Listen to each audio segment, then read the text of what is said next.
पैदा करने की कोशिश की। अब एक डेवलपमेंट जो है वो ये हुई है कि इंडिया की तरफ से ऑस्ट्रेलिया के प्राइम मिनिस्टर एक एक एक गलत मेरा ख्याल से एक गलत किस्म की कुछ चीज़ें ऐसी हैं जो दूसरी जंग अजीम के बाद इस दुनिया का नक्शा जोग्राफिया का और ताल्लुक़ का और बाकी सारा तय पाया था।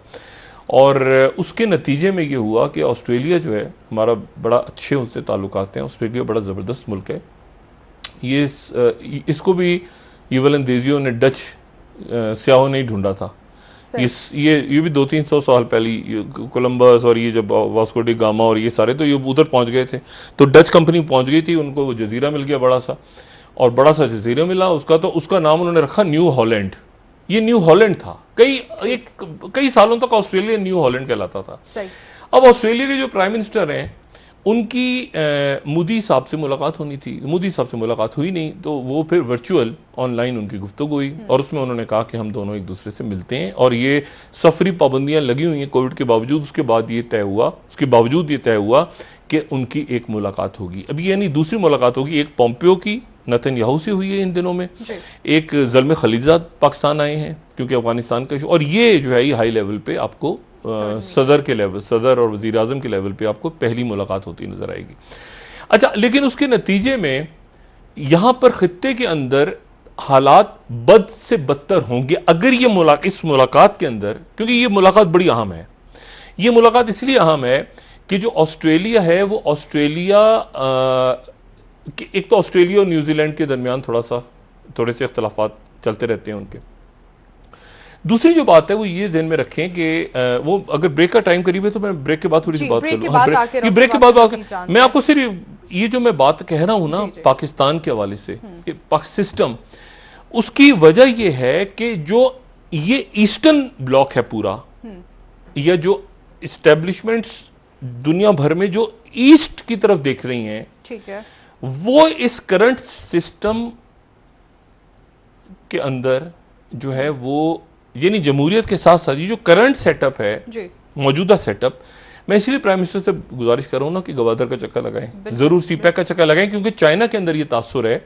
चाइना ने एक तो 2-3 वजीरों को उठा दिया था काबीना के, ठीक है ना, उन्होंने कहा कि जो फॉरेन जो वेस्टर्न पासपोर्ट होल्डर्स हैं इनको उठा दें, और उनकी फिर उनके जो यहाँ पे डिप्लोमेट्स थे उनसे भी बात हुई इस्लामाबाद में, और चाइना का चक्कर भी लगा था कुछ अर्से पहले। तो वहां पर एक ये बात कही जा रही थी कि ये कौन से लोग हैं, उनका भी कोई जहन काम करता है ना, उनकी भी दुनिया भर में इंटेलिजेंस है। तो उन्होंने फिर यहाँ पे नाम कन्वे किए थे प्रॉपरली, और उन्होंने कहा था कि ये कौन सी शख्सियात हैं जिन्होंने, और आपको याद होगा मैंने एक साल पहले इस प्रोग्राम में बात की थी कि जो छापे पड़वाए गए हैं कि जी वो शादियां हो रही हैं और चीनी बाशिंदे पकड़े गए और ये किए गए, उनमें कई कंपनियों के सीईओज थे जो यहाँ से जिनको जाना पड़ा। फिर आसिम बाजवा साहब की वापसी जो है वो CPEC as a CPEC chairman तनाजुर में देखी जाए। सही, लेकिन और सब क्या दोनों में जंग के इम्कानात अभी हैं? मैं आपको बताता हूँ ना कि जंग के इम्कानात तो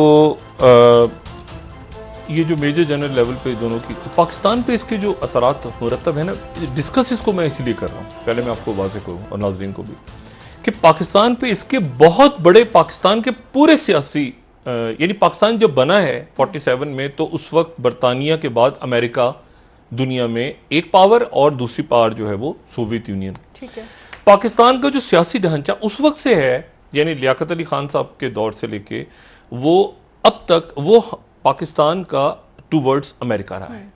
ठीक है, चाइना के साथ हम रहे हैं, लेकिन हमारा जो पॉलिटिकल ढांचा है मुल्क का वो अमेरिका की तरफ रहा है। अमेरिका की तरफ से इतराज़ हुआ, स्टेट डिपार्टमेंट की तरफ से इतराज़ हो गया, ये हो गया, ऐसे हो गया, फलां हो गया, डिमाकना हो गया, तो हम जो है वो, और इंडिया जो है वो सोवियत यूनियन की तरफ रहा है। ठीक है, अच्छा, अब लेकिन पाकिस्तान जो है वो एक कन्फ्यूजन की पॉलिसी में उसके बाद रियासत पाकिस्तान रही है कि जी चाइना हमारा पार्टनर भी है, लेकिन अमेरिका के साथ हमने अपनी ताल्लुकात खराब भी नहीं करे, बैलेंस रख के चले, और ऐसे ही हुआ और बड़ा अच्छा किया जो भी कुछ किया। लेकिन मसला यह है कि जो हमारा पड़ोसी है वो स्ट्रेटेजिक पार्टनर बन चुका है अमेरिका का, और उनका फड्डा पड़ा हुआ है चाइना के साथ। अच्छा, अब इस पूरी सूरत हाल में मैं ऑस्ट्रेलिया की आपको बात जरा करूं, या मैं एक और आपसे बात, देखिए अमेरिका ने ये जब दूसरी जंग अज़ीम खत्म हुई तो उसके बाद ही बरतानिया टूट फूट गया था, तो बरतानिया इतना कमजोर हो गया कि उसकी सल्तनत फिर कम होनी शुरू हो गई और यहाँ पे पाकिस्तान ने भी और कई मुल्कों ने आज़ादी हासिल की। उसमें एक तो जदोजहद थी जारी, लेकिन उसमें बरतानिया की ताकत भी ख़त्म हो रही थी। उसमें ये वजह, वो जंग में बुरी तरह से हार गया था। अच्छा, अब ये हुआ कि वहाँ पर जो जंग हारा बरतानिया, तो उसके नतीजे में अमेरिका आ गया।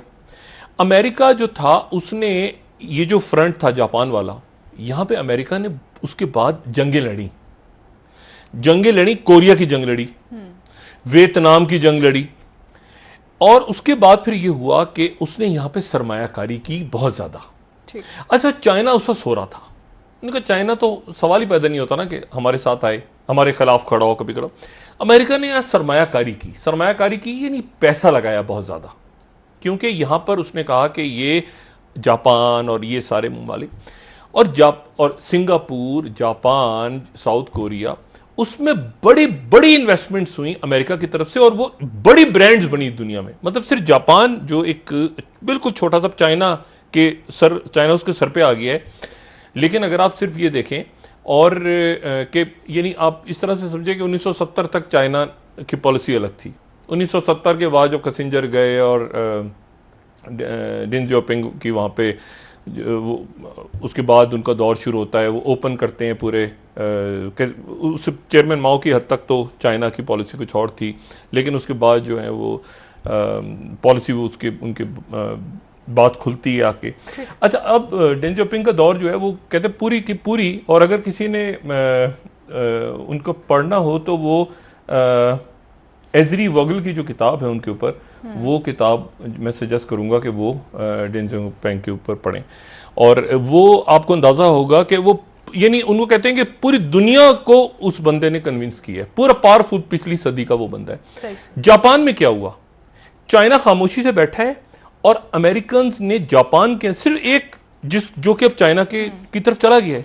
आप जरा सिर्फ जापान के आपको मैं ब्रांड्स बताऊं, जापान से ब्रांड्स कौन से निकलती हैं जी? टोयोटा, होंडा, ये एक मुल्क की बात कह रहा हूं मैं, एक मुल्क सिर्फ जापान। निसान की फिर आगे डेटसन गाड़ी, सुजुकी, मित्सुबिशी, सुबारो, ये ब्रांड्स हैं। मज़दा, एक मुल्क की ब्रांड्स इंटरनेशनल लेवल पे। Yamaha, Sony, Casio, Hitachi, Toshiba, एक मुल्क की ब्रांड्स हैं। Panasonic, Seiko, Sharp, Citizen, Canon, ये एक मुल्क की ब्रांड्स हैं। अच्छा, इन तो सरमायाकारी कौन कर रहा है? सरमायाकारी सारा पैसा कौन लगा रहा है? अमेरिका, और ये मुल्क फ्लोरिश हो रहे हैं। उसके बाद साउथ कोरिया, उनकी ब्रांड्स क्या है? 2-3 ब्रांड्स नाम ले दूं, सैमसंग, होंडाई, एलजी, और ये जो काया मोटर्स हैं।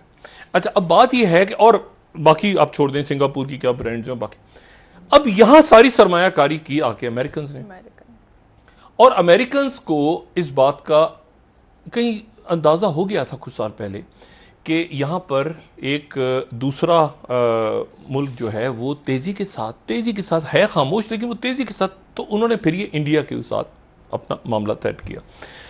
और ऑस्ट्रेलिया चूंकि 45 में हार गया था, डच पहले आ गए, डच के बाद बरतानिया की कॉलोनी बन गया वो, फिर बरतानिया जब हार गया तो अमेरिका वहां पे आ गया। ऑस्ट्रेलिया अमेरिका के इन कॉमनवेल्थ में तो है, उनको अभी भी उनकी जो वहां पे रूल करती हैं वो क्वीन एलिजाबेथ थी, लेकिन ऑस्ट्रेलिया करीब आ गया ज़्यादा अमेरिका की। अमेरिका ने बेसिस बना ली, सब कुछ कर ली। अब अगर ऑस्ट्रेलिया अमेरिका को किसी ने समझना है तो ऑस्ट्रेलिया की जो नेशनल डिफेंस यूनिवर्सिटी है, उस नेशनल डिफेंस यूनिवर्सिटी के प्रोफेसर हैं ह्यू वाइट।